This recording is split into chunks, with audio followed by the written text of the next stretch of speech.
কাছে বিশেষ অনুরোধ যে আলহামদুলিল্লাহ নাহমাদুহু ওয়া নাস্তাঈনুহু ওয়া নাস্তাগফিরুহু ওয়া নু'মিনু বিহি ওয়া নাতাওয়াক্কালু আলাইহি ওয়া নাউযু বিল্লাহি মিন শুরুরি আনফুসিনা ওয়া মিন সাইয়্যাতি আ'মালিনা মান ইয়াহদিহিল্লাহু ফালা মুদিল্লা লাহু ওয়া মান ইউদ্লিলহু ফালা হাদিয়া লাহু ونشهد أن لا إله إلا الله وحده لا شريك له ونشهد أن سيدنا مولانا محمدا عبده ورسوله أما بعد فأعوذ بالله من الشيطان الرجيم ببركة بسم الله الرحمن الرحيم قد جاءكم من الله نور وكتاب مبين القرآن آمنت بالله صدق الله العظيم وصدق رسوله النبي الأمين المتين المكين المعين الكريم ونحن على ذلك لمن الشاهدين والشاكرين والحمد لله رب العالمين إن الله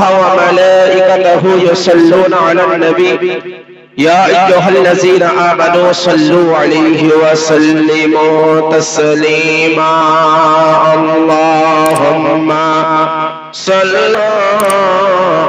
مولانا محمد وعلى آل سيدنا وعلى آل سيدنا مولانا محمد সাল্লাল্লাহু তাআলা আলাইহি ওয়াসাল্লাম।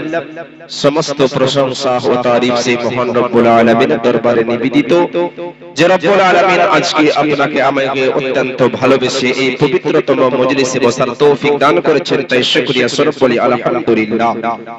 তারপরে তিনার হাবিব নবী বাকায়ে নামদার মাদানী তাজদার সাইয়্যিদুল মুরসালিন জনাবে মুহাম্মদুর রাসূলুল্লাহ সাল্লাল্লাহু তাআলা আলাইহি ওয়াসাল্লামের উপরে শত সহস্র শান্তির ধারা বর্ষিত হোক, অর্পিত হোক, তাই সকলে বলি আল্লাহুম্মা আমিন।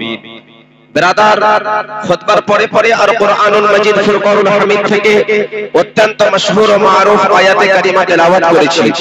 আল্লাহু রাব্বুল আলামিন বলেন, ক্বাদ জাআকুম মিনাল্লাহি নূর, এসেছে তোমাদের কাছে একখানা নূর, ওয়া কিতাবুম মুবিন, এবং রওশন কিতাব। ব্রাদার, আজকে পৃথিবীর বুকে যেখানে যান নবীর নূর এবং মাটি এই দুইটা নিয়ে বিবাদ। কেউ বলে নবীকে আল্লাহ তাআলা বশর বানিয়েছেন, অর্থাৎ মাটি দিয়ে বানিয়েছেন আমাদের মতোই একখানা মানুষ। কেউ বলে না না, নবী আমাদের মতো মানুষ নয়, নবী হলেন নবী, গায়বের খবর দেনেওয়ালা, তিনি একখানা নূর। এই প্রসঙ্গে ইনশাআল্লাহ 10 থেকে 15 মিনিট আপনাদের কাছে বক্তব্য রাখবো। আল্লাহ রাব্বুল আলামিন বলেন, ক্বাদ জাআকুম মিনাল্লাহি নূর। যারা বলে নবীকে আল্লাহ তাআলা মাটি দিয়ে তৈরি করেছে, তাদের জন্য বলা যায় যে আল্লাহ বলেন, ক্বাদ জাআকুম মিনাল্লাহি নূর। আল্লাহ বলেন নূর দিয়ে তৈরি করেছি, আর মানুষ বলে না মাটি দিয়ে তৈরি করেছি। अब আল্লাহর কথা মানবেন না মানুষের কথা মানবেন? আসুন, আল্লাহ বলেন, ক্বাদ জাআকুম মিনাল্লাহি নূর, আমি আমার নবীকে নূর দিয়ে বানিয়েছি এবং তোমাদের কাছে একখানা নূর করে পাঠিয়েছি, ওয়া কিতাবুম মুবিন, এবং রওশন কিতাব, অর্থাৎ কালামুল্লাহ শরীফ। আসুন, এই প্রসঙ্গে যদি হাদিস উঠিয়ে দেখি তো মুসান্নিফ আব্দুর রাজ্জাকের মধ্যে রয়েছে হযরত জাবির, একজন অত্যন্ত মশহুর মারুফ বিখ্যাত সাহাবী রাসূল। হযরত জাবির আকায়ে দো জাহান সাল্লাল্লাহু তাআলা আলাইহি ওয়াসাল্লামের কাছে একদিন প্রশ্ন করে ফেলল। কি বলল? ইয়া জাবির, হযরত জাবির বলতে আছেন আল্লাহর নবী সাল্লাল্লাহু আলাইহি ওয়াসাল্লামকে, ইয়া রাসূলুল্লাহ, ইয়া হাবিবাল্লাহ, আল্লাহ তাআলা সর্বপ্রথমে এই পৃথিবীতে কোন জিনিসকে তৈরি করেছে? আল্লাহ তাআলা পৃথিবীর বুকে কোন জিনিসকে তৈরি করেছে?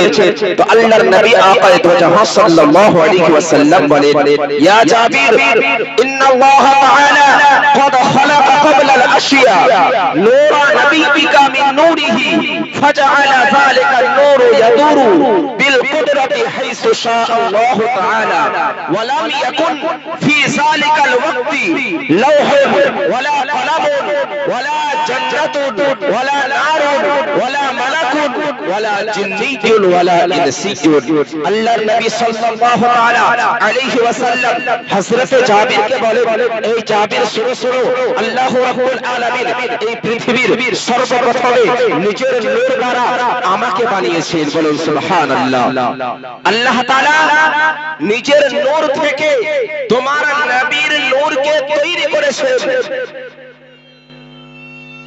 যেই সময় আল্লাহ তাআলা নবীর নূরকে তৈরি করেছেন নবীর নূরকে তৈরি করার পরে আল্লাহ রাব্বুল আলামিন নিজের কুদরতের দ্বারা যেখানে যেখানে চেয়েছেন সেখানে সেখানে ওই নূরকে মুনতাকিল করতে থেকেছেন তাবাক্কুল করতে থেকেছেন ওই নূর যখন তাবাক্কুল হতে থাকলো ওই সময়ে আল্লাহর নবী আকায়ে দো জাহান সাল্লাল্লাহু আলাইহি ওয়াসাল্লাম বলছেন না আসমান ছিল না জমিন ছিল না পাহাড় ছিল না পর্বত ছিল না আকাশ ছিল না পাতাল ছিল না হাজার ছিল না নদী ছিল না নালা ছিল না দ্বীপ ছিল না পতঙ্গ ছিল না জান্নাত ছিল না জাহান্নাম ছিল না লাউ ছিল না কালাম ছিল এই জাবির শুনো শুনো আল্লাহ তাআলা নিজের নূরের পরে পরে নিজের নূর থেকে তোমার নবীর নূরকে তৈরি করেছে ওই সময়ে সমগ্র জাহানের কোনো একটাও জিনিস ছিল না বলো সুবহানাল্লাহ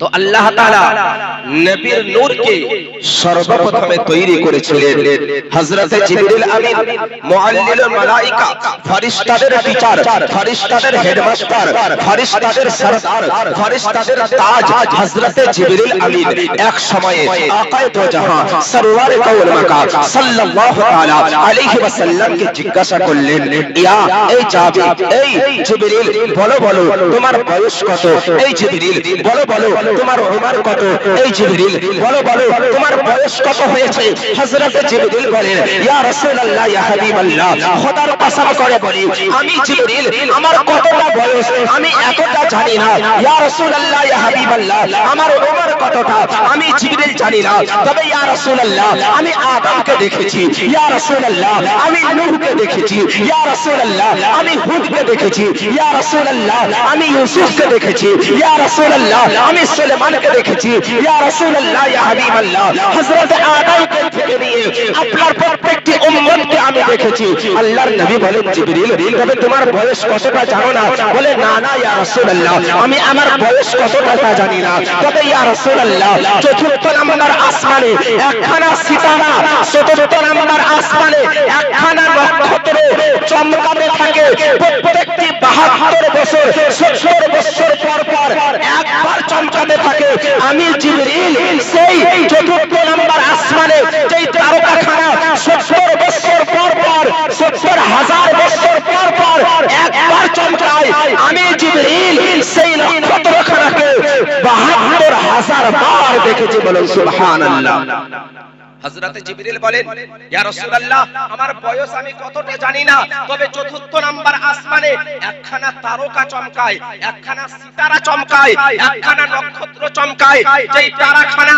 প্রত্যেক 70,000 বছর পর পর একবার চমকায় আর আমি জিবরিল সেই নক্ষত্রখানাকে 72,000 বার দেখেছি বলুন সুবহানাল্লাহ আল্লাহর নবী আকায়ে দো জাহান সাল্লাল্লাহু তাআলা আলাইহি ওয়াসাল্লাম ইরশাদ করেন এই জিবরিল যেই তারকাখানাকে তুমি 72,000 পর পর একবার দেখতে 70,000 পর পর একবার দেখতে এবং 72,000 বার দেখেছো ওটা কোনো তারকা নয় ওটা আমার নূর আল্লাহ রাব্বুল আলামিন আরশে আল্লাহর মধ্যে রেখেছিলেন বলেন সুবহানাল্লাহ তো আল্লাহর নবী সাল্লাল্লাহু তাআলা আলাইহি ওয়াসাল্লাম কে আল্লাহ রাব্বুল আলামিন সর্বপ্রথমে নিজের নূর দ্বারা তৈরি করে আল্লাহ রাব্বুল আলামিন আরশে আযামের মধ্যে রেখেছিলেন বলুন সুবহানাল্লাহ আপনাদেরকে বোঝার জন্য বলি আপনারা বলবেন নবীকে যদি সর্বপ্রথমে তৈরি করা হলো নবীকে যদি সর্বপ্রথমে পাঠানো হলো তো নবীকে সবথেকে আখেরিতে পাঠানো কেন হলো শেষ নবী করে কেন পাঠানো হলো একখানা উদাহরণ যদি আপনাদেরকে দিই তো আপনারা বুঝতে পারবেন ধরে গেলেন আজকে হযরতুল আল্লামা মাওলানা রিজওয়ান সাহেবের বাড়ির সামনে জালসা অনুষ্ঠিত হতে আছে। আর এই জালসার রিজওয়ান সাহেব একটা লিস্ট তৈরি করেছেন যে কটা বক্তা থাকবে। ব্রাদারানে মিল্লাতে ইসলামিয়া, তো যিনি ফার্স্ট বক্তা, প্রধান বক্তা, তিনার নাম কোথায় থাকবে, লাস্টে না ফার্স্টে? তিনার নাম থাকবে ফার্স্টে। যিনি প্রধান বক্তা তিনার নাম থাকবে ফার্স্টে। যে প্রধান বক্তা হযরতুল আল্লামা মাওলানা নুরুল আইন কাদের সাহেব, দ্বিতীয় বক্তা হযরতুল আল্লামা মাওলানা মুফতি নাসিম সাহেব, তৃতীয় বক্তা হযরতুল আল্লামা মাওলানা রিজওয়ান সাহেব। এইভাবে তো এক কথায় বলা যায় যে প্রধান বক্তার নাম ফার্স্টে থাকবে, কিন্তু প্রধান বক্তাকে স্টেজের মধ্যে নিয়ে আসা হবে কখন? ফার্স্টে না লাস্টে? কি বলেন, ফার্স্টে না লাস্টে? বক্তার নাম, প্রধান বক্তার নাম কিন্তু ফার্স্টে আছে, কিন্তু ওকে স্টেজের মধ্যে নিয়ে আসা হবে লাস্টে। অনুরূপ আল্লাহর নবী আকা দো জাহান সাল্লাল্লাহু আলাইহি ওয়াসাল্লামকে আল্লাহ রাব্বুল আলামিন পৃথিবীর প্রধান বক্তা হিসাবে লিস্টের মধ্যে প্রথমে রেখেছিলেন, কিন্তু আল্লাহর নবী সাল্লাল্লাহু আলাইহি ওয়াসাল্লামকে পৃথিবীর মুখে আমিনার করে আব্দুল্লাহর পৃষ্ঠ দ্বারা ভূমিষ্ঠ করলেন আখিরি জামানার নবী করে। বলুন সুবহানাল্লাহ। তাহলে আমরা বুঝতে পারলাম যে দয়ার নবী আকায়ে দো জাহান সাল্লাল্লাহু তাআলা আলাইহি ওয়াসাল্লামের নাম প্রথমে আছে, ফার্স্টে ছিল, কিন্তু তিনাকে আখিরি নবী হিসাবে কি করলেন? লাস্টে পাঠালেন। ব্রাদারানে মিল্লাতে ইসলামিয়া, আসুন আল্লাহর নবী সাল্লাল্লাহু তাআলা আলাইহি ওয়াসাল্লামের পবিত্র জবানে আমার নবী কি বলতে আছেন যে আমাকে কখন তৈরি করা হয়েছিল। আল্লাহর নবী আকায়ে দো জাহান সাল্লাল্লাহু তাআলা আলাইহি ওয়াসাল্লাম ইরশাদ করেন, যখন হযরত আদম আলাইহিস সালাতু তাসলিমের জিসিম এবং পুতলার মধ্যে হযরত আদম আলাইহিস সালাম রূহ এবং আপনার শরীরের মধ্যে যখন ছিল, তার চাইতেও তার 1400,000 বছর আগে আমার নবী বলেন আমাকে আল্লাহ রাব্বুল আলামিন নূর করে রেখেছিলেন। বলুন সুবহানাল্লাহ। তো আল্লাহর নবী সাল্লাল্লাহু আলাইহি ওয়াসাল্লামকে আমার আল্লাহ নূর করে পাঠিয়েছেন। প্রমাণ কোথায়? হাদিস দ্বারা এবং কোরআন দ্বারা। এখন কিছু মানুষ বলতে আরম্ভ করেছে যে নবী যাদেরকে কলেমা পড়েছে তারাই মুসলমান। তবে নবীর মা তো আমার নবীকে যখন নবুয়ত প্রদান করা হয়নি, অর্থাৎ 40 বছর পরে তো আমার নবী কলেমা পড়াতে আরম্ভ করেছে, তবে নবীর মাতা এবং পিতাও জাহান্নামী। নাউজুবিল্লাহ। কেন তারা কলেমা পড়তে পারেনি? কেন তারা মুসলমান হতে পারেনি? এখন কিছু কিছু মানুষ বলতে আছে যে নবীর মাতা এবং পিতাও যাবে কোথায়? জাহান্নামে। কারণ তারা কলেমা পড়তে পারেনি, তারা ইসলাম ধর্ম গ্রহণ করতে পারেনি, তারা নবীর কালিমা পাঠ করতে পারেনি, তার জন্য তারাও যাবে জাহান্নামে। ব্রাদারানে মিল্লাতে ইসলামিয়া, তাদেরকে আমি একখানা উত্তর দিতে চাই। ব্রাদার, আমরা জানি যে নবীগণের মধ্যে একজন নবী ছিলেন হযরতে ইউনূস আলাইহিস সালাতু তাসলিম। ছিলেন কি ছিলেন না?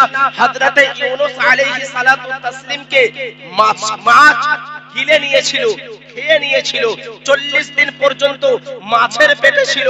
যখন হযরতে ইউনূসকে সমুদ্রের মাছ যখন গিলে নিল, আল্লাহ রাব্বুল আলামিন সমুদ্রের মাছকে বলল, এ মাছ তুমি যাই করো না কেন, এ মাছ তুমি যাই করো না কেন, আমার নবীকে গিলেছো ঠিকই, কিন্তু আমার নবীর শরীরের মধ্যে যাতে খরচ পর্যন্ত না আসে, আঘাত পর্যন্ত না আসে, শেষ পর্যন্ত সেই মাছ যখন ইউনূস আলাইহিস সালামকে 40 দিন পরে যখন আবার উগলিয়ে দিল, যখন আবার জমিনে ফেলে দিল, তখন আল্লাহ রাব্বুল আলামিন মাছকে বলল, এই মাছ শোনো শোনো, আমার নবী তোমার পেটে 40 দিন ধরে ছিল, আমার নবীকে তুমি 40 দিন ধরে তোমার পেটে রেখেছিলে, অতএব মাছ শোনো শোনো, আমার নবীকে তো আমি জান্নাতে দিবই দিব। আমার নবীকে তোমার পেটে 40 দিন ধরে রেখেছিলে, তার জন্য আমি আল্লাহ তোমাকে মাছ পর্যন্ত জান্নাতি বলে ঘোষিত করলাম। বলো সুবহানাল্লাহ। মাছ যদি ইউনূস যদি 40 দিন মাছের পেটে থাকার কারণে আল্লাহ যদি মাছকে জান্নাতি করতে পারে, আল্লাহ যদি সেই মাছকে জান্নাতি করতে পারে, ব্রাদারানে মিল্লাতে ইসলামিয়া, আকায়ে দো জাহান, সরওয়ারে কাউন মাকাম, আমিনার লাল, মা আমিনার কলিজার টুকরা, বিশ্বের সাহারা জনাবে মুহাম্মদুর রাসূলুল্লাহ সাল্লাল্লাহু তাআলা আলাইহি ওয়াসাল্লামকে হযরতে আমিনা 10 দিন 10 মাস 10 দিন গর্ভে রেখেছিলেন। হযরতে আমিনা যদি আমার নবীকে 10 মাস 10 দিন গর্ভে রাখার পরে যদি আল্লাহ 40 দিন মাছকে রাখার জন্য মাছকে জান্নাতি করতে পারে, তো আমার নবীকে তো হযরত আমিনা 10 মাস 10 দিন গর্ভে রেখেছিলেন, তবে আমার নবী কি জান্নাতি হতে পারেন না? আমার নবীর মাতা এবং পিতা কি জান্নাতি হতে পারেন না? অবশ্যই অবশ্যই। ইউনূস আলাইহিস সালামের মা যদি জান্নাতি যেতে পারে, তো আমার নবীর মাতা এবং পিতাও জান্নাতি। আসুন আপনাদেরকে ওই হাদিস শোনাই, যে হাদিসে আকায়ে তো জাহান সরওয়ারে কাউন মাকা সাল্লাল্লাহু তাআলা আলাইহি ওয়াসাল্লাম বলেছেন যে আমি আমার মাতা এবং পিতাকেও কালিমা পড়িয়েছিলাম। কে বলেছেন? হযরতে আম্মা জান আয়েশা সিদ্দিকা। এর রাবী হলো হযরতে আম্মা জান আয়েশা সিদ্দিকা রাদিয়াল্লাহু তাআলা আনহা। একখানা হাদিস নকল করেন এবং বলেন যে আল্লাহর নবী সাল্লাল্লাহু তাআলা আলাইহি ওয়াসাল্লাম একদিন ঘোড়ার উপরে চেপে আমাকে নিয়ে মাকামে হুজুনে গেলেন। কোথায় গেলেন? মাকামে হুজুনে গেলেন।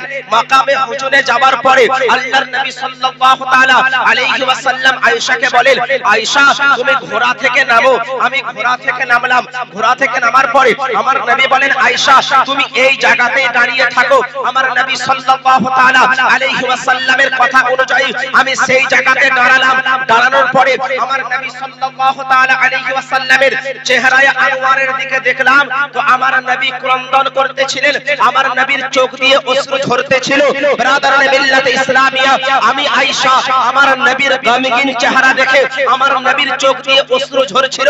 এই চোখ দেখে আমি আয়েশা ক্রন্দন করতে লাগলাম। ব্রাদারানে মিল্লাতে ইসলামিয়া, আল্লাহর নবী সাল্লাল্লাহু তাআলা আলাইহি ওয়াসাল্লাম মাকামে হুজুনে রেখে আমাকে মাকামে ইবুয়ার দিকে আমার নবী গেলেন। মাকামে ইবুয়াতে কি আছে? মাকামে ইবুয়াতে হযরত আব্দুল্লাহ রাদিয়াল্লাহু তাআলা আনহুর কবর শরীফ আছে। মাকামে আপনার ইবুয়াতে হযরত আমিনা রাদিয়াল্লাহু তাআলা আনহার কবর শরীফ আছে। ব্রাদারানে মিল্লাতে ইসলামিয়া, আমার নবী সাল্লাল্লাহু তাআলা আলাইহি ওয়াসাল্লাম বলেন আমি মাকামে ইবুয়াতে গেলেন। মাকামে ইবুয়াতে যাওয়ার পরে আল্লাহ রাব্বুল আলামিনকে আমি সওয়াল করলাম। আল্লাহ রাব্বুল আলামিনকে আমি প্রশ্ন করলাম, এই পরওয়ারদিগারে আলম তুমি আমার মাতা এবং পিতাকে জীবিত করে দাও। এই রব্বুল আলামিন তুমি আমার মাতা এবং পিতাকে জিন্দা করে দাও। আল্লাহ রাব্বুল আলামিন আমার কথা অনুযায়ী আব্দুল্লাহ এবং আমিনা অর্থাৎ আমার মাতা এবং পিতাকে জীবিত করলেন। বলো সুবহানাল্লাহ। কি করলেন? আমার নবী বলেন আল্লাহকে সওয়াল করলাম, আল্লাহকে বললাম আল্লাহ আপনি আমার মাতা এবং পিতাকে জীবিত করে দেন। আমার কথা অনুযায়ী আল্লাহ রাব্বুল আলামিন আমার মাতা এবং পিতাকে কি করলেন? জীবিত করলেন। জীবিত করার পরে আমার আমি নবী আমার আম্মা এবং আমার আব্বাকে কি করলাম? কালেমায়ে পাক লা ইলাহা ইল্লাল্লাহু মুহাম্মাদুর রাসূলুল্লাহ পাঠ করে আমার মাতা এবং পিতাকে মুসলমান বানালাম। কি বানালাম? মুসলমান বানালাম। আল্লাহ তাআলাকে বললাম, আল্লাহ তাআলা জীবিত করে দিলেন। আমি আমার মাতা এবং পিতাকে কালিমা পাঠ করালাম। কালিমা পাঠ করার পরে আল্লাহ রাব্বুল আলামিনের হুকুমে আমার মাতা এবং পিতা আবার কি করলেন? ইন্তেকাল করলেন।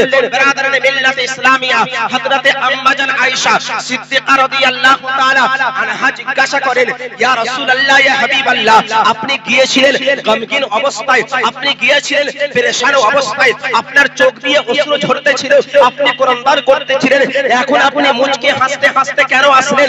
আল্লাহর নবী সাল্লাল্লাহু তাআলা আলাইহি ওয়াসাল্লাম হযরতে আয়েশাকে বলেন, এ আয়েশা শোনো শোনো, আমি মাকামে ইবুয়াতে গেলাম। মাকামে ইবুয়াতে যাওয়ার পরে আল্লাহকে বললাম, আল্লাহ তুমি আমার মাতা এবং পিতাকে জীবিত করে দাও। আমার কথা শুনে আল্লাহ আমার মাতা এবং পিতাকে জীবিত করে দিলেন। আমি আমার মাতা এবং পিতাকে কালিমা পড়ালাম। কালিমা পড়ার পরে আবার মওতের দিকে তারা চলে গেলেন এবং আমার মাতা এবং পিতাকে কালিমা পড়ায় মুসলমান বানিয়ে দিলেন। বলুন সুবহানাল্লাহ। হযরতে আম্মা জান আয়েশা রাদিয়াল্লাহু তাআলা আনহা বলেন যে হযরতে আমিনা এবং হযরতে আব্দুল্লাহ কোন জাহান্নামী ব্যক্তির নাম নয়, বরং আমার নবীর মাতা এবং পিতা তাদেরকে আমার নবী কালিমা পাঠ করিয়েছিলেন। কোথায়? মাকামে ইবুয়াতে গিয়ে। আবার মওত চলে এসেছিল। ব্রাদারদারে বুঝতে পারা গেল যে হযরতে আমিনা এবং হযরতে আব্দুল্লাহ জান্নাতি। বিরাদরানে মিল্লাতে ইসলামিয়া, আজকালকার কিছু ব্যক্তিরা বলে, আপনাদেরকে বলতে থাকবে, আপনাদেরকে ওয়াসওয়াসা দিতে থাকবে যে নবীর মাতা এবং পিতা তো কালিমা পড়তে পারেনি, তবে তারা জান্নাতে কিভাবে যাবে? যদি তারা এরকম কথা বলে, আপনি এই হাদিস শোনাবেন, এই ওয়াকিয়া শোনাবেন, তাদের জবান বন্ধ হয়ে যাবে। বিরাদরানে মিল্লাতে ইসলামিয়া, সময় খুব সাপেক্ষ, যেহেতু হযরতুল আল্লাহ মাওলানা মুফতি নাসিম সাহেব বসে আছেন, আমাদের শায়রে ইসলাম মুখতার সাহেব বসে আছেন, আমি পবিত্র কালামুল্লাহ থেকে আয়াতে কারিমা তেলাওয়াত করেছি, কদ জাআকুম মিনাল্লাহি নূরুন ওয়া কিতাবুম মুবিন, নিশ্চয় তোমাদের কাছে এসেছে একখানা কিতাব, একখানা নূর এবং একখানা রওশন কিতাব। বিরাদরানে মিল্লাতে ইসলামিয়া, আমার নবী সাল্লাল্লাহু তাআলা আলাইহি ওয়াসাল্লামকে বাশার তো বানিয়েছেন, কিন্তু আমার নবীকে আল্লাহু রাব্বুল আলামিন নিজের জাতি নূর দিয়ে তৈরি করেছেন। বলুন সুবহানাল্লাহ। আজ থেকে আমরা কেউ বলবো না, আজ থেকে আমরা বদ আকীদার বক্তব্য শুনবো না, ওয়াহাবি দেওবন্দি গায়র মুকাল্লিদ ফারাজিদের বক্তব্য শুনবো না, যেহেতু তারা বারাহা বলতে থাকে নবী আমাদের মতো মানুষ, নবী আমাদের মতো মানুষ। বিরাদরানে মিল্লাতে ইসলামিয়া, আপনাদেরকে একখানা উদাহরণ দিয়ে আমি বিদায় নিব। অনেকেই বলে যে নবীকে বড় ভাই বলা চলবে, বলে কি বলে না, নবীকে বড় ভাই বলা চলবে। উদাহরণ স্বরূপ, আমি একজন বড় ভাই, আমার ছোট ভাই আছে, আমার স্ত্রী যদি ইন্তেকাল করে, তো আল্লাহু রাব্বুল আলামিন বলেছেন ভাই যদি ইন্তেকাল করে তো অপর ভাই শাদী করতে পারে কি পারে না? ইদ্দত পালন করার পরে আমার ভাবিকে আমি আবার শাদী করতে পারি, শরীয়ত হুকুম দিয়েছে, শরীয়ত আদেশ দিয়েছে। তাদেরকে প্রশ্ন করি যে যারা নবীকে বড় ভাই বলে, নবীর স্ত্রী যদি ইন্তেকাল করে আমাদের বিবাহ করা জায়েজ আছে কি আছে না? জায়েজ নয়, যেহেতু আল্লাহু রাব্বুল আলামিন বলেন ওয়া আজওয়াজুহু উম্মাহাতুহুম, নবীর স্ত্রীগণ মুমিনদের জন্য মা স্বরূপ। আর কোন মাকে, কোন সন্তান বা কোন মাকে কোন বেটা বিবাহ করতে পারে না। তাহলে যখন নবীর স্ত্রীকে বিবাহ করা হারাম আছে, যেহেতু তারা মায়ের সমতুল্য, কে বলেন? আল্লাহর কোরআন বলেন যে নবীগণের স্ত্রীগণ হলো মুমিনদের জন্য মা, অতএব নবীকে বড় ভাই বলা চলবে না। যারা বড় ভাই বলে তারা হলো বদ আকীদা, তারা হলো গুমরাহ, তারা হলো গায়র মুকাল্লিদ, তারা হলো লা মাযহাবী। বিরাদরানে মিল্লাতে ইসলামিয়া, নবীর প্রতি যদি আমরা সঠিক আকীদা রাখি, নবীর প্রতি যদি আমরা সঠিক তাযীম ও তাওকীর রাখি, ইনশাআল্লাহ কাল কিয়ামতের ময়দানে হাসরের দিনে আপনার আমার সুপারিশ আমার নবী করে জান্নাতে নিয়ে যাবেন। বলুন সুবহানাল্লাহ। আল্লাহু রাব্বুল আলামিন আপনাকে আমাকে বলার থেকে বেশি বেশি আমল করার তৌফিক দান করেন। বলা এবং ভাষার মাধ্যমে যদি হয়ে থাকে ত্রুটি, আল্লাহু রাব্বুল আলামিনের দরবারে ক্ষমা প্রার্থী। আস্তাগফিরুল্লাহ রাব্বি মিন কুল্লি যামবি ওয়া আতুবু ইলাইহি ওয়া আখিরু দাওয়ানা আলহামদুলিল্লাহি রাব্বিল আলামিন। আসসালামু আলাইকুম ওয়া রাহমাতুল্লাহি ওয়া বারাকাতুহু। এবারে আপনাদের সামনে বক্তব্য রাখার জন্য